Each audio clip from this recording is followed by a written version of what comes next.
Bonjour, donc, je remercie la statistique de m'avoir proposé de faire cette vidéo sur un sujet qui me tient beaucoup à cœur. Donc, ceux qui me connaissent bien savent que j'ai longtemps lutté contre l'expansion incontrôlée de l'intelligence artificielle et je continue à croire jusqu'à aujourd'hui qu'elle représente le risque numéro un d'extinction de l'espèce devant même les risques climatiques ou bien les risques nucléaires. Mais cependant, il serait naïf d'occulter un fait. Celui qui dominera ce domaine sera le maître du monde. Et les autres peuples seront sous son joug. Donc, et plus surprenant encore, et je vais essayer de vous en convaincre aujourd'hui, le continent africain sera une clé dans la bataille pour le contrôle de l'intelligence artificielle. Dans cette nouvelle technologie-là, le continent africain, ça va être un petit peu le message principal de cette présentation-ci. Donc, ce message, je l'adresse à deux catégories de personnes. Donc, d'une part, aux jeunes ingénieurs africains pleins d'énergie et assoiffés d'impact.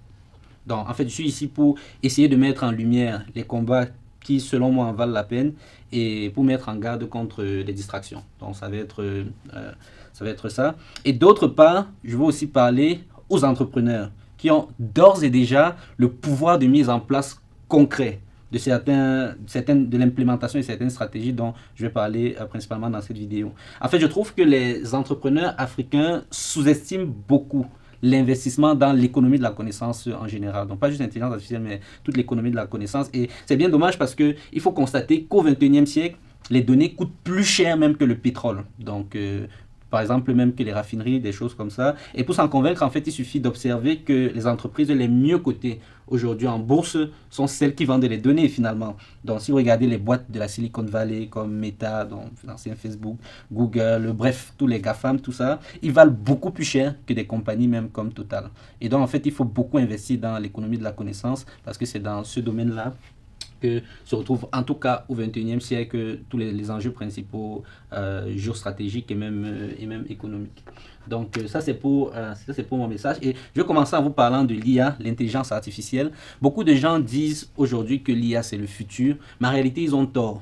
L'IA c'est le présent. Donc aujourd'hui, d'ores et déjà, il y a certains métiers qui sont en train de disparaître et le cas d'école que j'ai envie de prendre, c'est le métier de doubleur. Donc aujourd'hui, vous avez déjà des intelligences artificielles opérationnelles qui font du doublage de vidéos et qui, en fait, pour des jeux vidéo, pour même des films, des choses comme ça, et qui sont déjà plus performants. Donc vous avez des entrepreneurs donc, qui font des jeux vidéo qui vont préférer aller sur les intelligences artificielles pour plusieurs raisons qu'on connaît bien. Il n'y a pas besoin de gérer le caractère social par exemple. Il ne faut pas payer les congés de maternité, il n'y a pas le deuil, voilà, il ne se plaint pas. Et puis une intelligence artificielle te répond à 3 heures du matin avec le sourire. Donc pour plusieurs raisons, et ce n'est pas le seul domaine, même dans la médecine aujourd'hui, vous avez l'intelligence artificielle qui est déjà là et déjà implémentée pour les diagnostics médicaux et dans d'autres domaines, la bourse et plusieurs domaines. Donc l'intelligence artificielle, peu importe ce qu'on met derrière ce thème-là, l'intelligence artificielle comme phénomène social, c'est le présent déjà et c'est une réalité qu'on vit aujourd'hui. Donc, tout le monde parle aujourd'hui des intelligences artificielles génératives comme ChatGPT ou DeepSeek ou bien le prochain LLM à la mode au moment où cette vidéo sortira.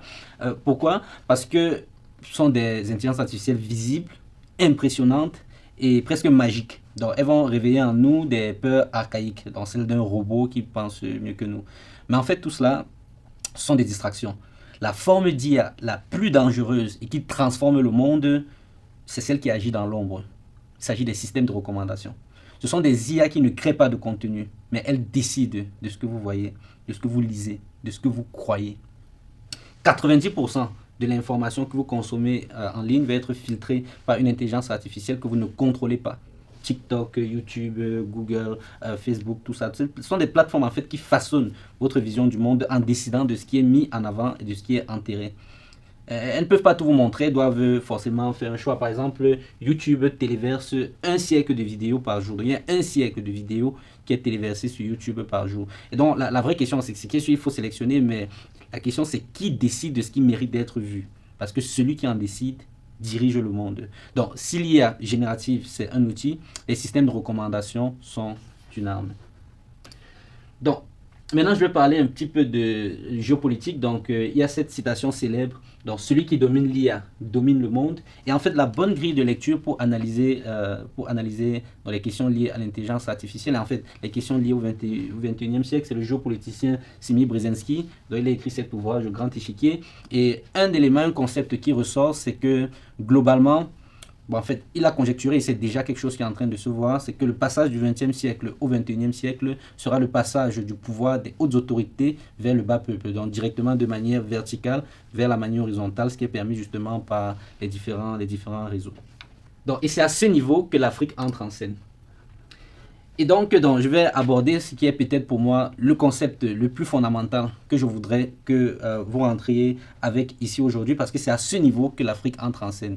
Donc, dans ce chaos mondial où tout va s'accélérer, l'explosion démographique africaine est en réalité son avantage comparatif préférentiel. Parce que on nous bassine un peu chaque jour avec l'idée que la vraie richesse de l'Afrique, c'est son sous-sol, sont ses territoires, ses terres minières et tout ça. Moi, je vais défendre aujourd'hui l'idée que la vraie ressource stratégique du continent africain aujourd'hui, c'est plutôt dans sa population. Et je vais essayer justement, dans le reste de cette présentation, ça va être une discussion autour de cette question-ci. Et je vais essayer de vous en convaincre par 4 arguments principaux. Donc, le premier argument principal, c'est qu'on est dans un monde où la capacité d'adaptation devient l'une des compétences les plus exceptionnelles. Il y a 100 ans, par exemple, quelqu'un pouvait être menuisier toute sa vie, mais aujourd'hui, on constate que de plus en plus, les métiers changent tous les 10-15 ans. Et donc, une personne qui est jeune a plus d'énergie pour pouvoir quitter d'un métier à un autre. Et donc, dans ce contexte-ci, ça c'est la première raison, les pays qui vont être plus jeunes vont avoir un avantage sur les pays qui vont être globalement plus âgés. Ça, c'est le premier élément.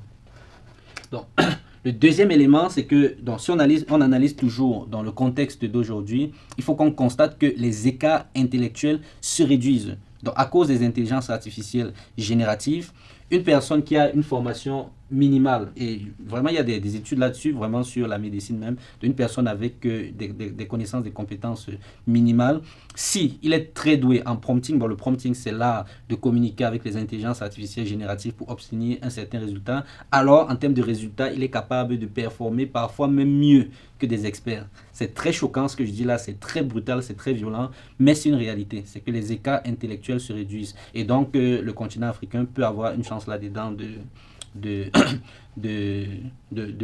combler le gap qu'il y a déjà là-dessus.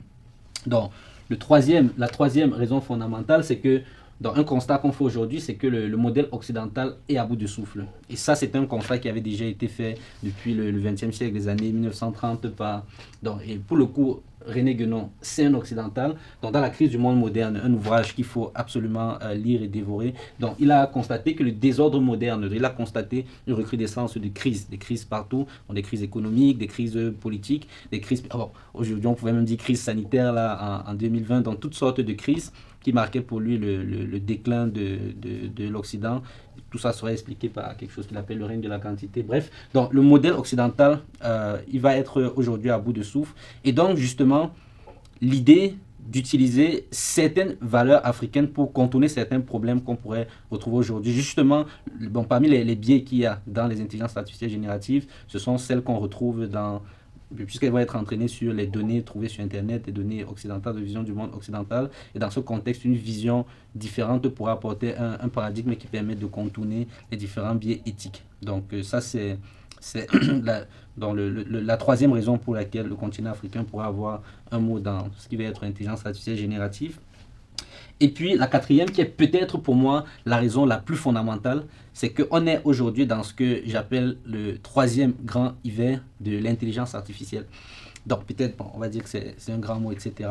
Mais quelque chose qui est un petit peu moins connu du grand public, c'est que l'expansion aujourd'hui de l'intelligence artificielle est en train d'atteindre un plafond. Donc, c'est pour ça que je parle du grand hiver. Si vous remarquez bien, même les nouvelles versions des intelligences artificielles génératives, pour parler d'elles, les nouvelles versions d'intelligence artificielle générative progressent moins vite qu'au départ. Et la raison à ça, c'est-à-dire, vous avez des progrès, mais qui sont plus, vous voyez, autour. Donc, on va ajouter l'audio, on va ajouter des vidéos, des choses comme ça, oui. Mais je parle en termes de performance pure. Donc, ça devient moins impressionnant qu'au moment où GPT-4 est sorti, par exemple. Donc, dans ce contexte, dans ce contexte-là, en termes de performance pure, donc il y a de la difficulté, et ça pour plusieurs raisons. La première raison, c'est que les données d'Internet ont été saturées. Donc, GPT-4 a exploité la puissance des données depuis 2000 jusqu'à aujourd'hui. Donc, vous imaginez le cumul qu'il y a pu y avoir entre-temps. Donc, l'expansion est forcément beaucoup plus lente. Ils ont plusieurs techniques aujourd'hui pour essayer de contourner ce problème-là. Et donc, une des choses, une chose qu'il faut remarquer, c'est que les données africaines sont très peu représentées sur Internet. Si par exemple je cherche des informations à l'arrache là sur le mécanisme de la dot Betty, par exemple, dans la dot en territoire Betty sur Internet, j'ai plus de chances de trouver une page Facebook qui va en parler que vraiment des articles de blog, des choses écrites, documentées, etc. Donc ça veut dire que le continent africain a toute une richesse, une ressource et une très grande diversité, donc la diversité aussi très bien lorsque on veut entraîner des modèles qui pourraient justement, en fait, qui manquent quoi, et qui en fait donnent un avantage particulier là-dessus. Donc ça c'était pour les raisons fondamentales. Et donc la question elle est là. Donc là, comment prendre le train et saisir en fait cette opportunité unique qui va être donnée au continent africain dans trois pistes.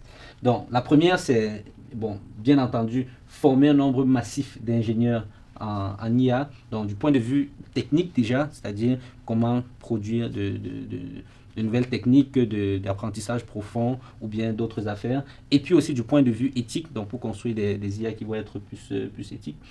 Développer ses propres modèles, donc c'est-à-dire les modèles qui vont être véritablement entraînés sur la culture africaine et qui correspondent aux besoins du continent pour après avoir une sorte d'expansion. Et puis bâtir un écosystème IA africain qui va être incontournable avec justement cette variabilité de données là qui n'existe finalement nulle part. Donc, c'est principalement ça que je voulais présenter. Donc, je n'aime pas beaucoup parler du futur. Je préfère parler du présent, ce qu'on observe maintenant, parce que le futur ne se prédit pas, il se construit plutôt. Et donc, la question que je vous pose finalement, elle va être simple. Donc, étant donné cela, vous avez le choix. Donc, est-ce que vous voulez devenir des bâtisseurs ou bien des spectateurs?